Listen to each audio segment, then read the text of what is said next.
Ambassador. So our session is focused much more around the quality agenda. What are we learning from Ofsted, both in terms of early monitoring visits and in terms of formal inspections around apprenticeships? Because actually, for a number of you, you're in design and refinement and continuous improvement phases, and hopefully there's some intelligence that we can share within this.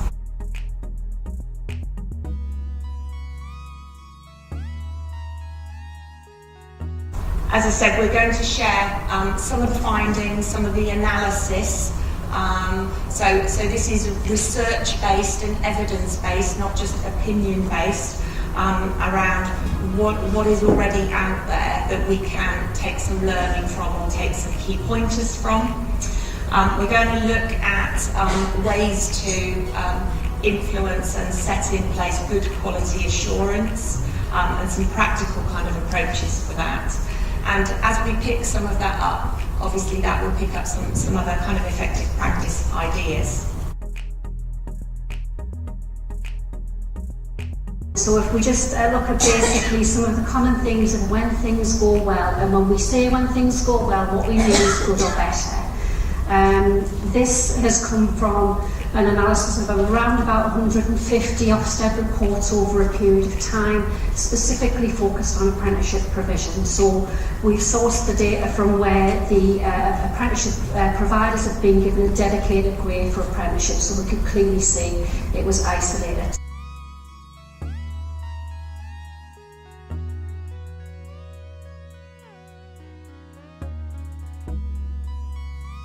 So, some of the things that you may find are that staff and apprentices have high expectations. So this is not just the leaders and managers, this is where apprentices themselves have really high expectations as part of their learning and how they conduct their learning.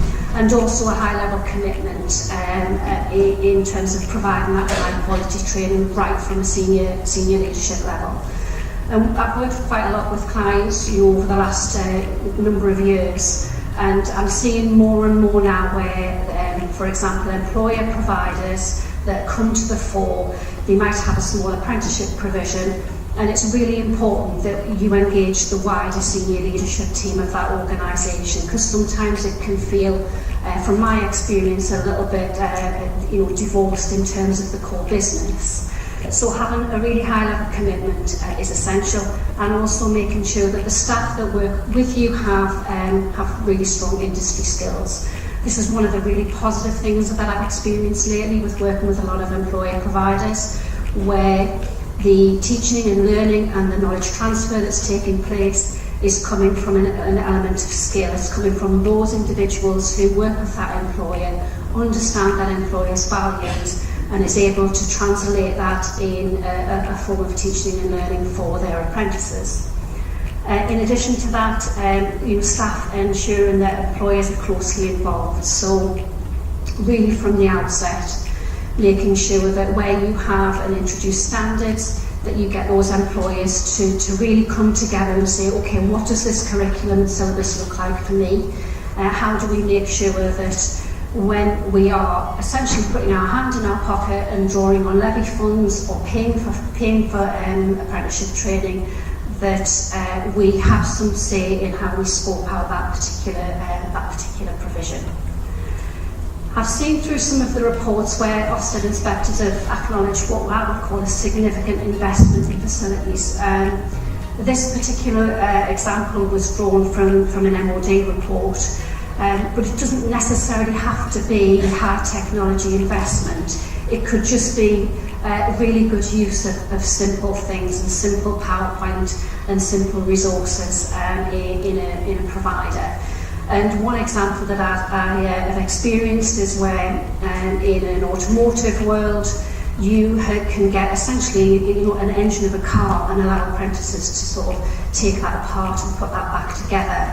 It was something that didn't cost a lot of money to actually resource, but the apprentices really benefited from that experience. So it doesn't have to be all high tech.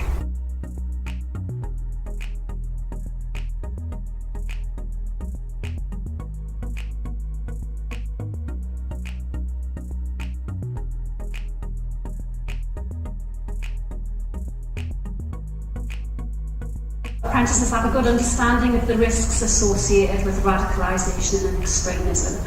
So we've touched a little bit on preventing some of the workshops today, and I would say, reading through the reports, what this means to me is it's about making sure that within the sector that they work, that they understand those risks. So to give you an example of that, I was working with a construction provider a few weeks ago, and they were really challenged by the fact that they had adults on their programme and they couldn't understand what relevance this had to them.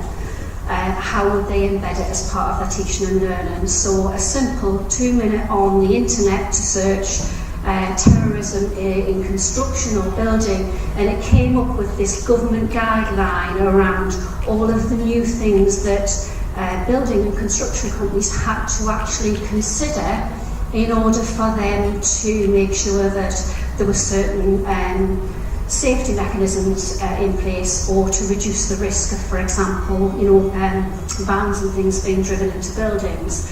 And as soon as we linked the sector to the actual subject, that particular provider instantly saw that they actually could do a lot more in terms of just drawing out those subject matters across the whole area of provision.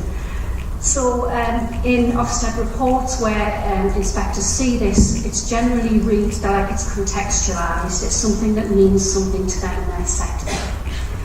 The apprentices also benefit from where they have lessons, those lessons linking to the practice in the workplace. Reading sort of the context behind this in the reports, it could be about setting projects that actually match and make that bridge between one and the other, and then being able to bring that extra learning back into the classroom to say, okay, this is what I've learned, this is how I've practiced it in the workplace, and actually then come back into the classroom to be able to reflect on that. So that was recognised as really good. Assessments are well planned and rigorous. So when we consider the reforms and the new standards, one of the things we have to consider is not all standards have got qualifications, and that's been in some ways the traditional form of summative assessment. And working with providers over a number of reforms projects, we found that sometimes providers might struggle to see how they would assess the learners without qualifications. And certainly when we work with a lot of the providers, we talk about the formative and summative assessment. So you can get people in classrooms, but actually how do you know that when they leave that classroom they've taken something with them, they have learned something, and there's been, even if it is a small distance travelled, there's something new that they have actually learned. And the mechanisms are well understood by those in the classroom and those that are executing them. So that's one of the areas that's picked up quite a lot in the good or better reports. Employers work with assessors to review apprentices' progress. And you'll hear a lot about this. If you are very, very new to the industry and new to the RoATP, you'll hear a lot about measuring learner progress on programme. And I think when you look at this, you will see, if you do read reports, that it's about each individual provider and the staff within that provider understanding what those key milestones are in the programme, especially where you're delivering without qualifications. So at what point within a particular programme are you going to say this is what the individual apprentice should have learned or can do better at this point, and be able to sort of measure that and measure the progress of that. But I would extend that a little bit further, and what I would say is that's also about not only the tutor understanding what that progress is, but it's also about the senior leaders understanding for their cohort of learners actually which learners in particular are maybe at risk of falling behind, which ones are exceeding. So having a really good understanding right from the outset as to how well your learner cohort is progressing. And then moving on to having this good coordination of often on the job training, that very much links to the theory and practice.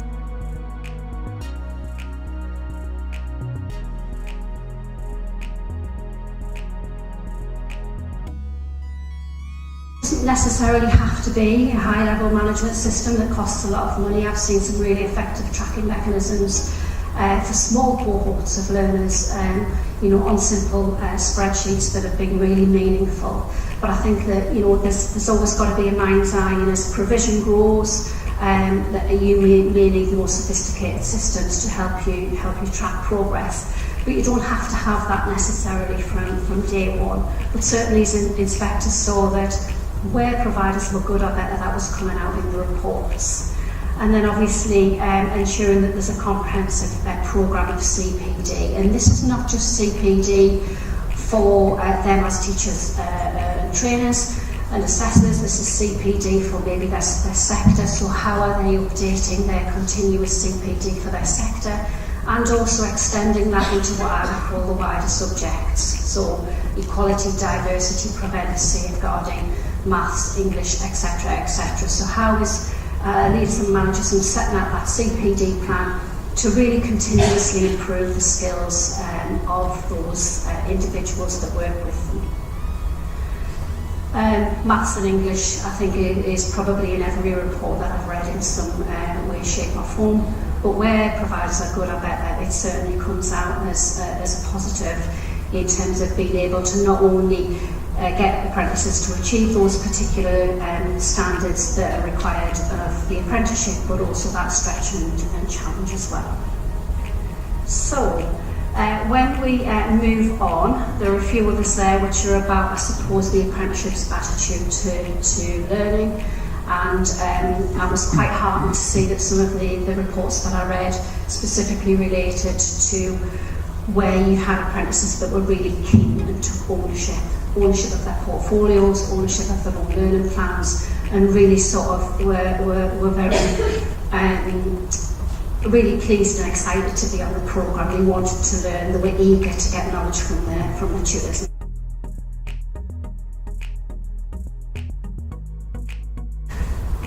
Over the years, reading the reports, the terminology slightly changes. So you'll hear a lot now about starting points and about progress, and some of that has been driven by standards without qualifications. But in essence, when I look back at some of the reviews that I did 2, 3, 4 years ago, actually some of the common themes are the same. You might hear some slight tweaks. For example, when Prevent first came out into the industry, there was a lot of reports that drew that out into their key findings.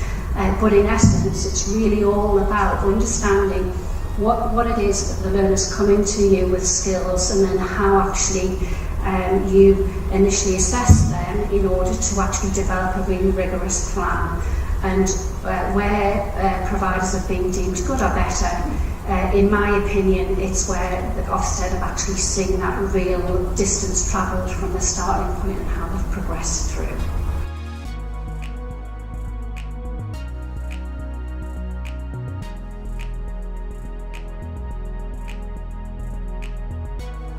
So, this is a very similar analysis. This is based on early monitoring visits. And I think what you'll find is, and it might be a comfort to yourself, that the previous was about full inspections, and actually when you look at the key findings of these, you'll start to see some similarities that come through. So this is based around about 46 reports that I read. There was a large proportion of independent learning providers, a small proportion of employer providers.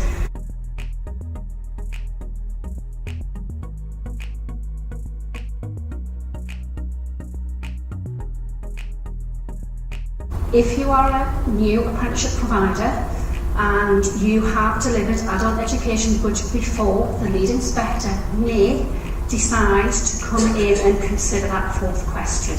So that's just a cautionary note for you.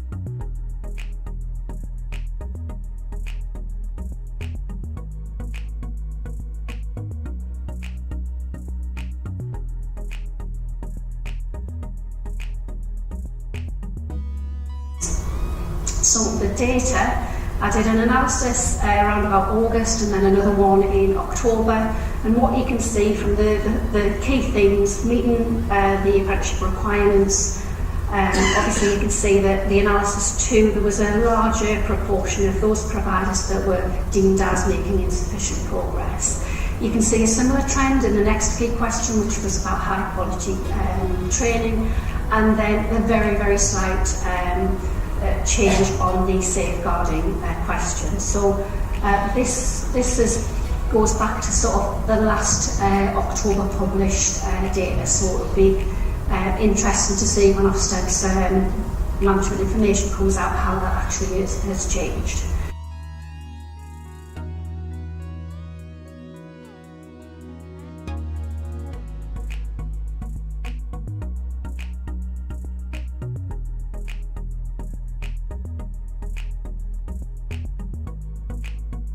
I quite like that list. I can see lots of uses for that, which is these are some of the findings coming out of Ofsted reports. But actually, you could take almost that slide and do a 1 or 2 hour exercise with a bunch of your team and say, where do we think we are on this, as a bit of self-assessment kind of activity? Where do we think, and how do we know, importantly? What evidence do we have? How do we know? Just those simple, really simple headings, I think, would make a nice, all-encompassing kind of activity.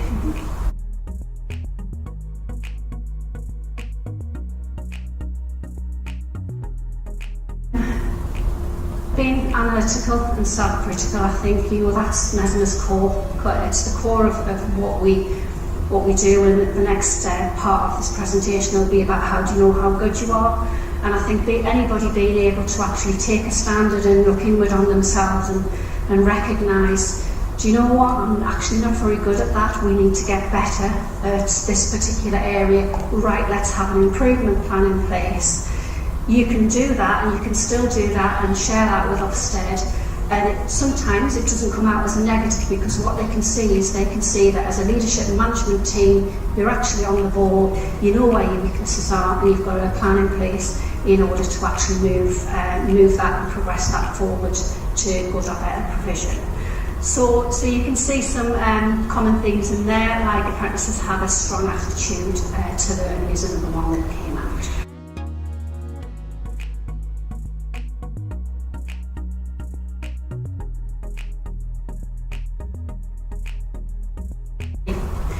Thing 2 about high quality delivery. So again, staff having relevant industry knowledge. And from experience looking at this, I've seen where providers have said, we've got some members of staff who are part of our training team. It's been a commercial environment for a number of years. Do they need teaching qualifications? They do a really fantastic job as sector experts and being experts in us as an employer, or in this particular area of delivery.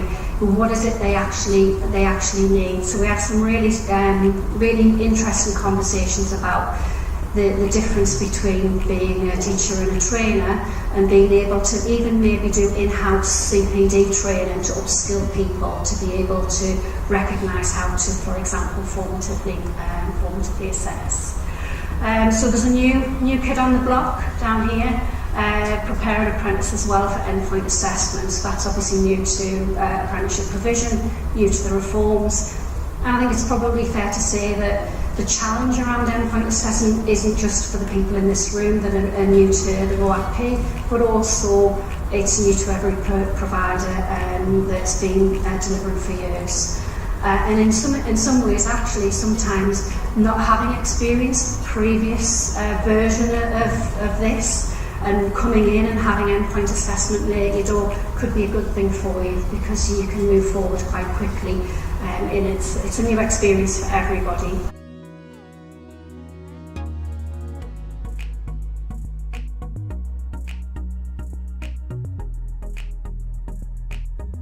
Apprentices feel safe. They get asked by Ofsted inspectors, do they feel safe in the environment? What would they do if they had a concern? Do they know where to report to? Also having comprehensive risk assessments, especially risk assessments of the training environment and also the workplace environment. So from experience working with quite a few new and up and coming providers, certainly the risk assessment of the workplace has been quite a heated discussion over a few of our meetings, and I think that is because it's where do the boundaries sit between when you're dealing with 16 to 18 year olds and then you're working with adults that have maybe been in the workplace for for a little while, actually where do the responsibilities sit with that, and certainly that's clear in the guidance in terms of you as a provider understanding that those particular employers have provision, and that they have provision to make sure that the environments are particularly safe.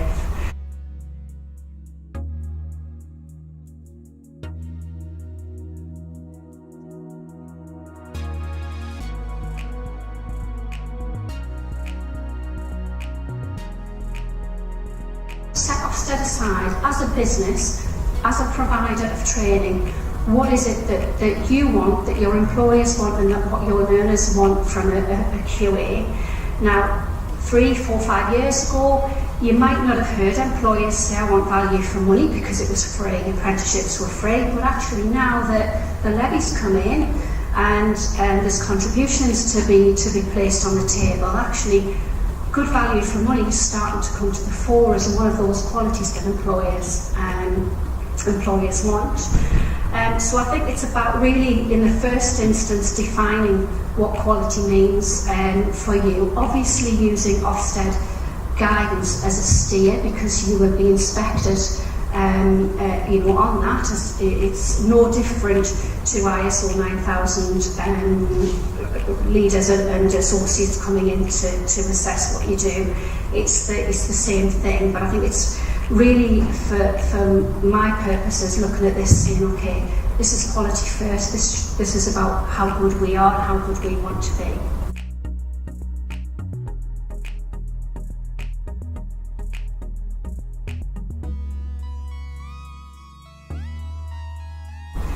And then the second step is about understanding the roles and responsibilities. So quite often, working with an organisation, you will find you know who's responsible for teaching, you know who's responsible for paying the bills, for recruiting the staff. But actually, when you ask the question, who's responsible for quality, quite often you'll get a stock answer, which is everybody. And I would urge everybody to look at that a little bit more closely and say, okay, so who's setting the standard of quality? And then take that responsibilities and accountabilities matrix right down to those that are doing the delivery and teaching and internal quality assurance. Just to make sure and start to unpick, for example, if it was a university, universities generally have core QA teams that have been working with QA for years. Actually, who's looking after the quality assurance of the apprenticeship provision? And actually, does that fit in with the university remit, or actually is it a separate department? How does it blend with the whole institution? And that's no different really to a commercial organisation.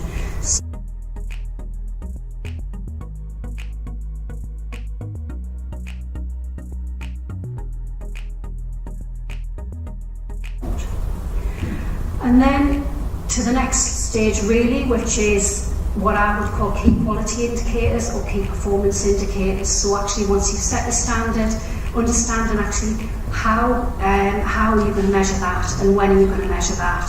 So if you go to our website, you'll find a free resource. It's called How Do You Know How Good You Are? And it'll take you through the steps of making sure that you can choose and select the relevant standards that you work with.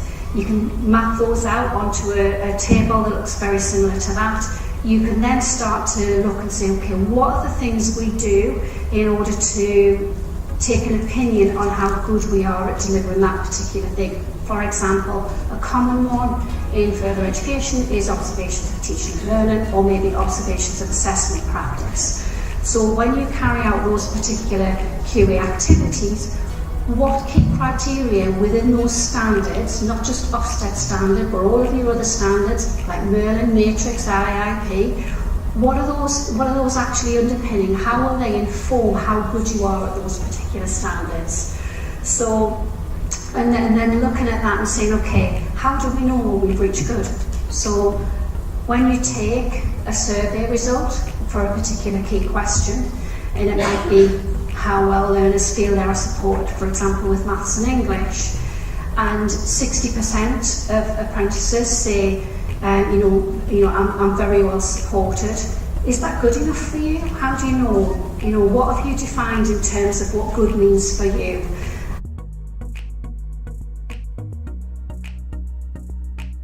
So it's about defining what's good for your organisation, because Ofsted aren't going to tell us. They're not going to say when you reach 90% we class that as outstanding, because when they look at the data, they look at that in relation to the national data, in relation to the cohort of apprentices that you have on board, in relation to the distance travelled they make in terms of their development and learning. So there's not like a one-size-fits-all that sort of helps to achieve this, but what you can do is you can define it and measure it yourself. So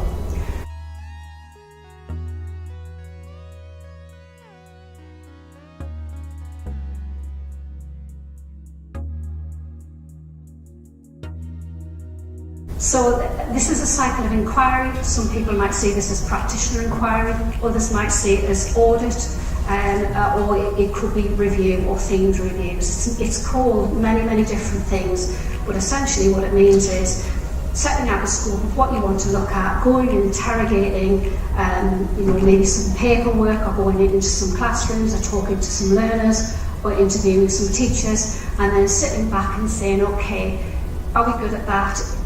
In terms of that main judgment, and finding what does that mean for us, and then taking that information, you could almost take that, and then if you've set it out in the right way and mapped it to the standard, i.e. the inspection framework, you can then take that key find and it goes straight into your self-assessment. So you end up with this continuous process of self-assessment throughout the year. So if you hear individuals maybe say that they've traditionally done it once a year, and refreshed it once a year, and that self-assessment, for example, can be a bit of a chore. Well, actually, if you embed it as part of your inquiry cycle, it's keeping it fresh constantly throughout the year. Just consider what is it that will actually make the best impact for that learner or for that apprentice, and work on those things first. So try not to achieve everything. You know, if you did do, for example, a self-assessment report, you might end up with a huge shopping list of improvements to make. Try and refine that to the ones that are going to make the biggest impact. Work on those first, and then those other priorities can come later. And you'll drive your continuous improvement a lot quicker, a lot faster by doing it that way. Share good practice where you see it. It's always great to celebrate that. And also make sure that all of your inquiry findings that you have are visible to those people that can influence them the most. So those senior leaders that you have that maybe have that purchasing power or the resource power to be able to move resources from one area of their organisation to support. Make sure they actually understand not only, I suppose, the changes that need to be made, but also the risks that come about if you don't do anything. If you stand there and say, this is okay, for us we'll accept that key finding, actually what are the risks that come with that?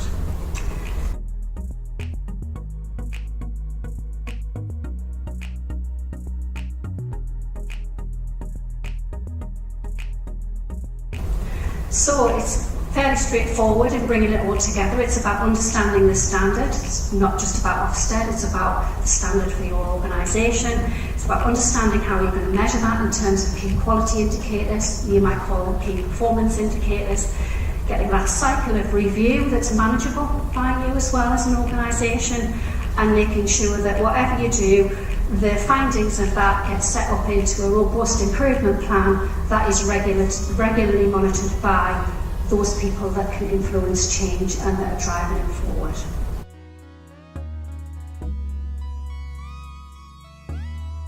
And Marshalls, which is an employer provider in the Cambridge area, also got significant progress in 3 areas.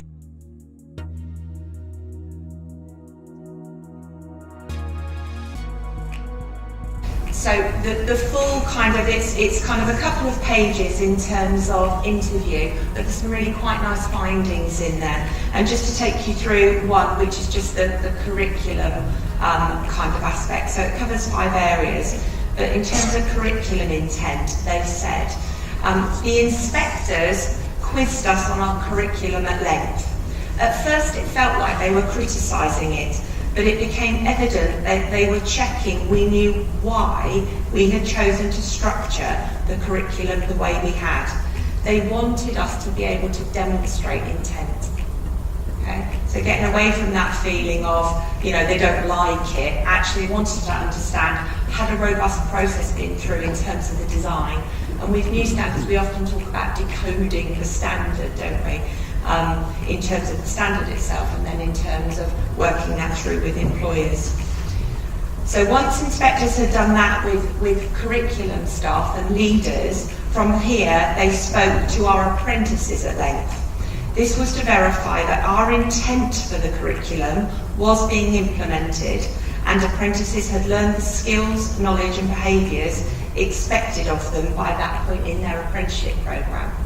So that's the bit where I've said are kind of testing what do leaders and curriculum designers intend to do, and then did the apprentices, were they reaping the benefit of that intent? Was that actually what was happening on the ground? So you can kind of see how we often use the word triangulation with Ofsted. They'll kind of, test out, that was the intent, what was the outcome, what actually happened, how did people feel about it?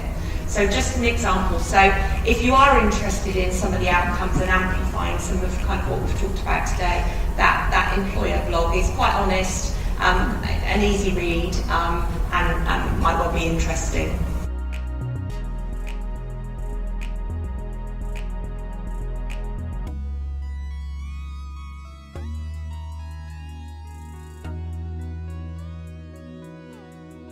Coming from a QA background, for me, the more quality standard helps you structure what you do is always a good thing, because it always helps you frame your policies, procedures, etc.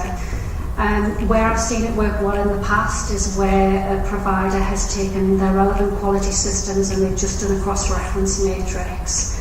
So when, for example, they do an evaluation of a particular key question, they also know that key finding is going to link to that particular criteria in ISO, to Merlin, to Matrix, and in some instances actually a provider that Mesma worked with wrote their own bespoke standard that was fit for purpose, that encompassed all of their quality standards, so they were only doing self-assessment against their own standard.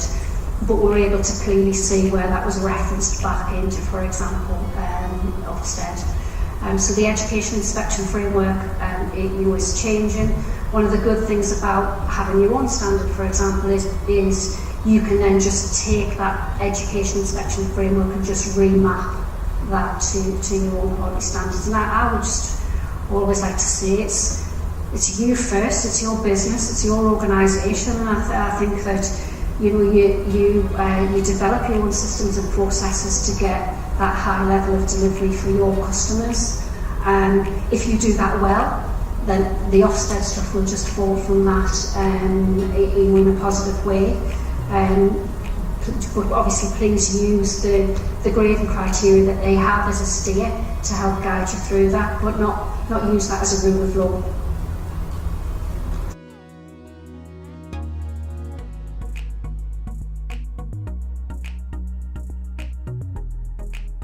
So from my experience as an inspector and QA, in various different ways, some of that could simply just be talking to the apprentice and asking them, from when they've started in the programme, what have they learned since, how has that helped them change and developed in the workplace. It could also be reviewing their individual learning plans and talking to the apprentice for their individual learning plans. Some providers have systems where they do define what those key milestones are, and where I've seen that done well is where a provider's been able to say to me, okay Carol, we've got a cohort of 1,000, 80% of those are on track, 10% are exceeding target, 10% are falling behind. Right, the ones that are falling behind, there's their action plans to help them get back on track. So things like that also help. Talking to tutors and trainers and gaining confidence that they know where their apprentices are in that particular particular programme. Does that help? I would say as well, my starting point, if I were looking to design that, is always start with what's naturally occurring. So don't force fit or create forms and templates. We love a form in this industry, don't we? Don't create stuff where you don't need to. Actually, where's the naturally occurring evidence going to come from, which might be about appraisals and other things. And if you can use it, use it. So don't create something else on top of that. Look at what happens naturally in that end-to-end journey, and then look at the ways that, what have we already got? How can we capture that so we can analyse it or query it? And then what might be missing? Which are the bits we're not measuring, where actually we'd like to know a little bit more about whether or not this is working or whether or not it's successful.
I've got a slide there around how SDN can help.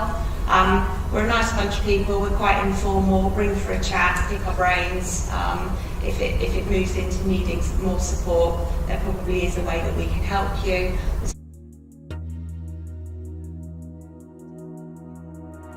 We've also got a 3-part webinar series due to start on Valentine's Day, showing love. Which is around curriculum, schemes of work, breaking down your curriculum from new standards.